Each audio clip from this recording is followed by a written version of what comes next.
Hello Aries, welcome to Guruma Hindi tarot. और ये reading है इस बारे में कि आपके एक्स क्या सोच रहे हैं नो कांटेक्ट सिचुएशन में, या उनके दिमाग में ऐसी कौन सी बातें हैं जो वो आपसे कहना चाहेंगे इस पॉइंट पे। तो इस रीडिंग में मैं ये देखना चाहूँगी कि आप दोनों के बीच ऐसी कौन सी चीज़ें हैं जो फील तो आप लोग कर रहे हैं मगर कह नहीं पा रहे। स्पेशली ये पर्सन, ऐसी कौन सी चीज़ है जो ये पर्सन अपने मन के अंदर दबाए हुए हैं। स्पेशली अगर आप नो कॉन्टैक्ट सिचुएशन में हैं तो ये रीडिंग आपके लिए बहुत कुछ रिवील कर सकती है। तो चलिए स्टार्ट करते हैं और देखते हैं क्या मैसेजेस है आपके लिए Aries. Messages for Aries.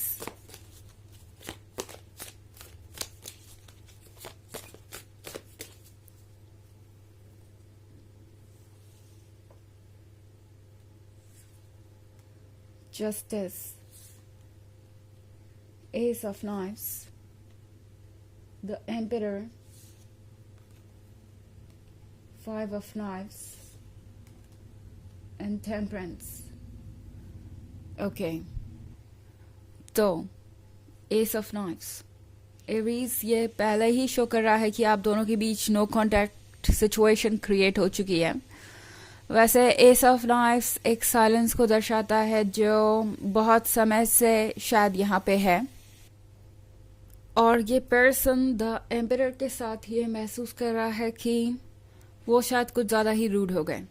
Okay, ये पर्सन अपने आप को द एम्परर समझता है, या यूँ कहे कि बहुत डोमिनेंट हो सकता है। इस पर्सन को लगता है कि चीज़ें हमेशा उनके कंट्रोल में ही रहेगी और ये रिलेशनशिप जैसा वो चाहते थे वैसा ही शेप लेगा। बट अनफॉर्चुनेटली इस पर्सन को ये चीज़ अब एक्सेप्ट करनी पड़ रही है कि ऐसा नहीं है। इस पर्सन को लग रहा है कि ये अपने आप में एक बहुत बड़ा चैलेंज होगा। आपके एक्स को अब लग रहा है कि वो आपको रीड नहीं कर पाए। इस पर्सन को नहीं लगा था एरीज कि आप इतने स्ट्रांगली खुद को डिफेंड करेंगे। जस्टिस के कार्ड के साथ आप ये श्योर करेंगे कि आपके साथ जस्टिस हो, और कोई भी ऐसा पर्सन जो आपको नहीं डिजर्व करता आप उसे अपनी लाइफ में नहीं रहने देंगे।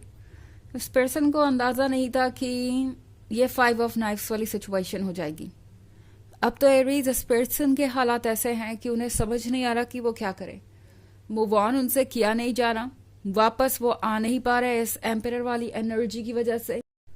वैसे 5 ऑफ नाइफ्स की एनर्जी के साथ इस पर्सन को लग रहा है जैसे कि ये रिलेशनशिप उनके बहुत क्लोज है। ऐसा लग रहा है इस पर्सन को कि कोई चीज़ उनके अंदर ही बस गई है, उनका हिस्सा बन गई है, और अब वो उस चीज़ से दूर जाना चाहे या खुद को कट ऑफ करना चाहे तो वो पॉसिबल नहीं है। और यही ये कार्ड बोल रहा है। अगर आप इस कार्ड को देखें तो यहाँ पे एक पर्सन हेल्पलेस है पूरे तरीके से, एंड ये सिचुएशन इस पर्सन के लिए बहुत कॉम्प्लिकेटेड हो गई है। और ये पर्सन समझ नहीं पा रहा कि कैसे इस, आप देख रहे हैं ये डार्क एंजल है, इससे वो छुटकारा पाए। बिकॉज ये चीज़ जैसे उन्हें कहीं जाने नहीं दे रही, उनको गार्ड कर रही है ना। ये कोई ऐसी चीज़ नहीं है जो उन्हें कंट्रोल कर रही है या कुछ बाहर से। ये डार्क एंजल उनके अपने डार्क थॉट्स, डिप्रेशन और एंग्जाइटी को दर्शाता है। इस पर्सन को लग रहा है कि ये डिप्रेशन और एंग्जाइटी अब उनका हिस्सा बन चुकी है। वो इस चीज़ से जूझ रहे हैं, ये गिल्ट भी फील कर रहे हैं इस वक्त, बहुत ज़्यादा खुद को जिम्मेदार पा रहे हैं जो कुछ भी हुआ उसके लिए। और यहाँ पे ये पर्सन फंसा हुआ सा महसूस कर रहा है, जैसे लग रहा है कि उनका ये जो डिप्रेशन है, उनकी ये जो एंग्जाइटी है, उनका ये जो फ्रस्ट्रेशन है वो कहीं जाने नहीं वाला। एट द सेम टाइम ये पर्सन इस प्रोसेस में ये भी रियलाइज कर रहा है कि उनका ईगो कितना स्ट्रांग है। बिकॉज उनका ईगो उन्हें आपकी तरफ बढ़ने ही नहीं दे रहा, चाहे सिचुएशन कितनी भी कॉम्प्लिकेटेड हो गई हो, ये पर्सन कितना भी पेनफुल समय फेस कर रहा हो, कितना भी ये चीज़ें इमोशनली इनके लिए पेनफुल बन गई हो, और ये पर्सन वापस आना भी चाहे तो इनका ईगो इन्हें रोकता है। ऐसा लग रहा है कि ये पर्सन आपकी तरफ कदम बढ़ाना चाहता है, बट देन इनका ईगो इन्हें याद करवाता है कि आप द एम्परर है, आप सबसे बेहतर है, आप सबसे इम्पॉर्टेंट है। और अगर किसी को अप्रोच करना ही है तो वो एरीज होने चाहिए। आपको एरीज को चेस करने की ज़रूरत नहीं, आपको एरीज को अप्रोच करने की ज़रूरत नहीं। कुछ इसी तरीके की एनर्जी मैं यहाँ देख रही हूँ। जस्टिस के कार्ड के साथ एरीज, इस पर्सन को पता है कि जो भी हो रहा है वो जस्टिफाइड है। अगर वो मुड़ के देखे तो उन्हें समझ में आ रहा है कि आज वो आपके एक्स क्यों हैं और इस तरह की सिचुएशन में क्यों हैं। मगर फिर भी ये पर्सन रेडी नहीं है चीज़ों को एक्सेप्ट करने के लिए, अपने लेसन्स को सीखने के लिए, सबसे बड़ी बात सुधरने के लिए। टेम्परेंस के साथ ये पर्सन जानता है कि चेंजेस आ रहे हैं और ये चेंजेस इनएविटेबल है, इन्हें रोका नहीं जा सकता। वो किसी भी सिचुएशन को कंट्रोल नहीं कर सकते, but at the same time ये पर्सन रेडी नहीं है अपने लेसन्स को सीखने के लिए, और ये एक बहुत बड़ा ब्लॉकेज है आप दोनों के रिलेशनशिप में, और इसीलिए आप लोग यहाँ स्टक है। इन केस अगर आप रिकन्सिलिएशन चाहते हैं एरीज, तो वो इतना आसान नहीं होगा, बिकॉज ये पर्सन अपने ऊपर वर्क करने को तैयार नहीं है, और इसीलिए इस रिलेशनशिप में इतने चैलेंजेस आए। ओके, हालांकि ये एक जर्नल रीडिंग है और ये सबसे रेजोनेट नहीं करेगी। एनर्जी रिवर्स हो सकती है अगर आप क्रॉस वॉचर हैं। इसके अलावा अगर आप पिछले वीक की रीडिंग या ईयरली रीडिंग देखना चाहें 2024 के फर्स्ट क्वार्टर की, तो उसका लिंक आपको डिस्क्रिप्शन बॉक्स से मिल जाएगा हमेशा की तरह। चलिए आगे बढ़ते हैं और देखते हैं और क्या मैसेजेस हैं आपके लिए एरीज।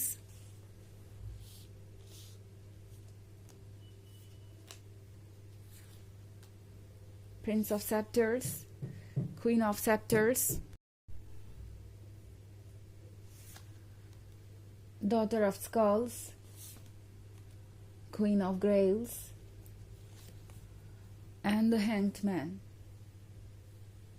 ओके, तो हमारे पास है डॉटर ऑफ सेप्टर्स।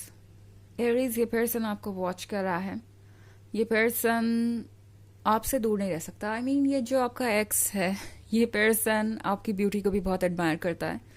यहाँ पर मैं बहुत स्ट्रॉन्ग फिजिकल अट्रैक्शन देख रही हूँ। इस पर्सन को आपकी हर बात याद है, आपका अपीयरेंस, आपकी बातें, आपका फ्लर्ट, हर चीज़ इस पर्सन को काफ़ी अलग लगती है दूसरों से। उन्हें लगता है कि आप अपने आप को एक्सप्रेस बहुत अच्छी तरीके से कर लेते हैं, और आपको ज़रूरत है दूसरों को सिखाने की, लाइक दूसरों को ज़रूरत है आपसे लर्न करने की। हो सकता है आपका एक्स किसी के ज़्यादा क्लोज हो या मूव ऑन भी कर चुका हो। देखने में आपको ऐसा लग सकता है अगर वो किसी रिलेशनशिप में है, बट कहीं ना कहीं सीक्रेटली ये पर्सन चाहता है कि वो पर्सन भी आपकी तरह हो, या जिसके भी साथ ये रिलेशनशिप में आए उसके अंदर आपकी ये डॉटर ऑफ सेप्टर्स वाली बात हो, आपका ये अपीयरेंस, आपका ये सडक्शन, आपकी ये बातें। प्रिंस ऑफ सेप्टर्स को लगता है कि आप उसके लिए ही बने हैं। इस पर्सन को लगता है कि आप दोनों को और कोई नहीं मिलेगा। लाइक अगर आप चाहे तो डेफिनेटली मूव ऑन कर सकते हैं, मिलने को तो कोई और मिल जाएगा, बट परफेक्शन, वो कनेक्शन दोबारा कहीं नहीं मिलने वाला। ये बात इस पर्सन को पता चल चुकी है एरीज। हालांकि क्वीन ऑफ स्कल्स के साथ ये पर्सन थोड़ा घबराया हुआ भी है। उन्हें लगता है कि अगर वो वापस आए या उन्होंने रिकन्सिलिएशन की कोशिश की, तो आपके पास बहुत सारे सवाल होंगे जैसे पूछने से आप हिचकिचाएंगे नहीं। ओके, और उन्हें पता है कि जो उन्होंने किया है उसके बाद आपके आंखों में देखकर जवाब देना आपके सवालों का सही वो उनके लिए बहुत मुश्किल हो जाएगा। ये पर्सन आपको डॉटर ऑफ स्कल्स की तरह देखता है, यानी आप इनके लिए काफ़ी ज़्यादा परफेक्ट है। उन्हें लगता है कि आपके अंदर बहुत ज़्यादा प्रैक्टिकलिटी है, विजडम है। इनफैक्ट द हैंग्ड मैन का कार्ड है यहाँ पे, तो इस पर्सन को पता है एरीज कि आप जानते हैं कि कब आपको दिमाग से काम लेना चाहिए और आप वही करेंगे। तो हैंग्ड मैन आपको ये समझा रहा है कि इस वक्त जो हो रहा है वो होने दीजिए, आप जो कर रहे हैं वो बिल्कुल सही है, आपको कुछ अपनी तरफ से करने की ज़रूरत नहीं, आपको किसी को अप्रोच करने की ज़रूरत नहीं, एंड जो करना है वो अब इस पर्सन पे डिपेंड करता है, एंड वो खुद ब खुद अपने लिए कोई रास्ता खोजेंगे। चलिए देखते हैं कि आपके लिए ऑरेकल मैसेज क्या है एरीज।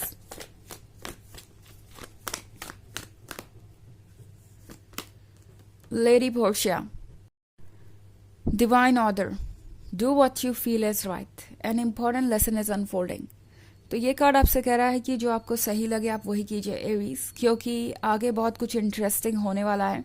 एक इम्पॉर्टेंट लेसन आपके सामने आएगा जो आपको और भी ज़्यादा बेहतर बनाएगा। ओके, और जो आपको और ज़्यादा क्लैरिटी देगा कि आपको आगे क्या करना चाहिए। तो ये है रीडिंग इस वीक की। आई होप आपको अच्छी लगी होगी। Thanks for watching. Till next video, bye.